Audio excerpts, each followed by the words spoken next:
Hello friends. तो हम लोग देखेंगे कि मार्केट में हमने जो एनालिसिस किया था वो किस हिसाब से काम किया, और आप लोग देखोगे कि आज मार्केट में जो एचडीएफसी का अमेरिका में न्यूज़ आया था उसके हिसाब से बहुत ही बड़ा गैप अप ओपनिंग दिया था, और गैप अप ओपनिंग के बाद मार्केट में तीनों में साइडवेज ही मूवमेंट दिया था। तो आप लोग पहले देखेंगे कि निफ्टी में मार्केट यहाँ पे तो आया ही नहीं, फिर मार्केट पूरी तरह से ऐसे ही साइडवेज घूमता रहा।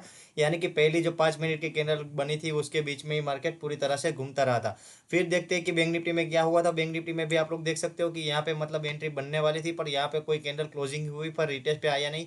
और आप लोग देखते हो कि यहाँ पे अपना टारगेट जो दूसरा था, पहला टारगेट था, उसके ऊपर ही मार्केट पूरी तरह से घूमता रहा।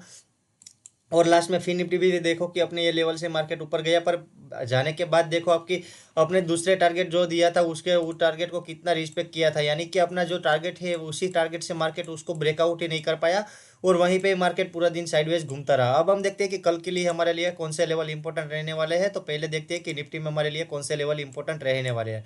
तो निफ्टी का क्लोजिंग हुआ है 24,290 के पास। अगर मार्केट कल के दिन 24,219 के 87 के ऊपर ओपनिंग देता है, और ओपनिंग देने के बाद एक पूरी 5 मिनट की कैंडल उसके ऊपर क्लोज मिलता है, कैंडल क्लोज के बाद जब मार्केट 24,287 को रिटेस्ट करता है, तो यहाँ से हम कॉल साइड जाएंगे। टारगेट रहेगा अपना 24,371 का।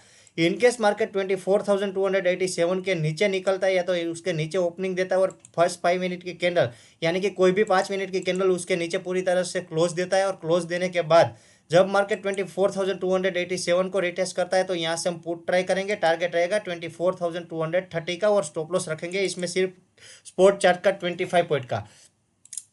और अगर मार्केट अगर 24,230 के ऊपर कोई आने के बाद यहाँ पे कोई पॉजिटिव कैंडल प्लॉट करती है, और कैंडल पॉजिटिव कैंडल के बाद जब मार्केट 24,230 को रिटेस्ट करता है, तो यहाँ से हम कॉल साइड जाएंगे।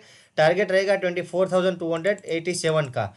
और इनकेस मार्केट अगर देखो कि 24,230 को भी ब्रेक डाउन देता है, उसके नीचे ही ओपनिंग देता है, और एक 5 मिनट की पूरी कैंडल उसके नीचे क्लोज देता है, कैंडल क्लोज के बाद जब मार्केट 24,230 को रिटेस्ट करता है, तो यहाँ से हम पुट ट्राई कर सकते हैं। टारगेट रहेगा 24,147 का। निफ्टी में हम स्पोर्ट्स चार्ट में 25 पॉइंट का स्टॉप लॉस रखेंगे। अब हम देखते हैं कि बैंक निफ्टी में हमारे लिए कौन सा लेवल इंपॉर्टेंट रहने वाला है। तो बैंक निफ्टी का क्लोजिंग हुआ है 53,042 के पास। अगर मार्केट कल के दिन 53,095 के ऊपर ओपनिंग देता है, और पहले 5 मिनट की कैंडल या तो कोई भी 5 मिनट की कैंडल पहले क्लोज देता है, और कैंडल क्लोज के बाद मार्केट जब 53,095 को रिटेस्ट करता है, तो यहाँ से हम कॉल साइड जाएंगे। 53,422 का पहला टारगेट रहेगा, और दूसरा टारगेट रहेगा 53,715 का। यहाँ पे अपन 16 पॉइंट का 60 पॉइंट का स्पोर्ट चार्ट का स्टॉप लॉस रखेंगे। और अगर मार्केट 53,095 को भी ब्रेक डाउन देता है या उसके नीचे ओपनिंग देता है, ओपनिंग देने के बाद जब मार्केट एक 5 मिनट की पूरी तरह से कैंडल क्लोज देता है, और कैंडल क्लोज के बाद जब मार्केट 53,095 को रिटेस्ट करता है, तो यहाँ से हम कॉल पुट साइड जाएंगे। फर्स्ट टारगेट रहेगा 52,867 का, और दूसरा टारगेट रहेगा 52,646 का। अगर मार्केट 52,646 के ऊपर कोई पॉजिटिव कैंडल बनाता है, और पॉजिटिव कैंडल बनाने के बाद मार्केट जब 52,646 को रिटेस्ट करता है, तो यहाँ से हम कॉल साइड जाएंगे। और टारगेट रहेगा 52,867 का, और दूसरा टारगेट रहेगा 53,095 का। यहाँ पे भी अपना 16 पॉइंट का स्टॉप लॉस रहेगा, स्पोर्ट चार्ट का 16 पॉइंट का स्टॉप लॉस रहेगा। अगर मार्केट 52,646 को ब्रेक डाउन देता है, और ब्रेक डाउन के बाद एक 5 मिनट की कैंडल क्लोज देता है, कैंडल क्लोज के बाद जब मार्केट 52,646 को रिटेस्ट करता है, तो यहाँ से भी हम पुट ट्राई करेंगे। 52,331 का पहला टारगेट रहेगा, और 52,000 का हमारा दूसरा टारगेट रहेगा। तो इस हिसाब से हम बैंक निफ्टी में भी काम कर सकते हैं। लास्ट में देखते हैं कि हमारे लिए फिन निफ्टी में कौन से लेवल इंपॉर्टेंट रहने वाले हैं। तो फिन निफ्टी का क्लोजिंग हुआ है 23,940 के पास। अगर मार्केट कल के दिन 23,929 के ऊपर ओपनिंग देता है, और ओपनिंग देने के बाद जब भी मार्केट पहली एक 5 मिनट की कैंडल उसके ऊपर क्लोज देता है, क्लोज देने के बाद जब भी मार्केट 23,929 को रिटेस्ट करता है, और रिटेस्ट के बाद जब मार्केट यहाँ से रिटेस्ट करता है, तो यहाँ से रिटेस्ट करने के बाद मार्केट 23,929 से हम कॉल साइड जाएंगे। 30 पॉइंट का स्टॉप लॉस रहेगा। पहला टारगेट रहेगा 24,095 का, और दूसरा टारगेट रहेगा 24,118 का।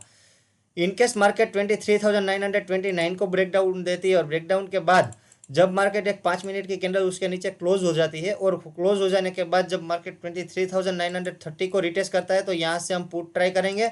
टारगेट रहेगा 23,716 का।